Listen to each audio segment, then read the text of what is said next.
നമ്മളുടെ ഒരാളെ കുറവുണ്ട്. ആരളിയാ? ദേവ്. 24 മണിക്കൂറും നമ്മളെ വീട്ടിൽ പെറ്റി കിടന്നവനെ ഇപ്പൊ കാണാനില്ല. ഫോൺ വിളിച്ചെടുക്കൂല, മെസ്സേജ് അയച്ച റിപ്ലൈ ആയിക്കൂല. മുന്നേക്കെ ആണെങ്കിൽ 24 മണിക്കൂർ ട്രെയിൻ പോകും പോലെ അതല്ലേ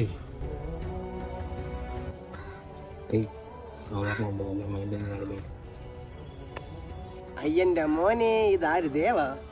ഞാൻ മനസ്സിലോട്ട് കാര്യം പറയാം. എൻ്റെ വീട്ടുകാർ നമ്മളെ കൂട്ടിനൊക്കെ എതിരാണ്. എനിക്ക് വീട്ടുകാരെ വാക്ക് കേട്ടാൽ പറ്റുമോ? ഇനി എന്നെ ഒന്നിനും വിളിക്കരുത്, ഞാൻ വരൂല. ഈ ചീത്ത കൂട്ടുകെട്ടിന് ഞാൻ ഇല്ല. Okay, bye. അളിയ, എന്നാലും അവൻ എന്ത് നോർത്തനം പറഞ്ഞിട്ട് പോയതളിയാ? ഏയ്, അവൻ ഇപ്പൊ പോയ പോലെ തിരിച്ചു വരും. കാരണം വൈകിട്ട് ഒരു അടിപ്പരിപാടി ഉണ്ടായിരുന്നു. പഞ്ചവർണ്ണ കിളി നീ പറന്ന പിന്നാലും 5 വർണ്ണം നെഞ്ചിലിருக்கு. എടാ, നമ്മളെ ഫ്രണ്ട്ഷിപ്പ് തുറക്കും വീട്ടുകാർ പലതും പറയും. അത് നമ്മൾ മൈൻഡ് ആക്കരുത്. നമ്മളെ ഫ്രണ്ട്ഷിപ്പ് അല്ലേ വരുന്നത്, സ്ട്രോങ് ആയിരിക്കണം.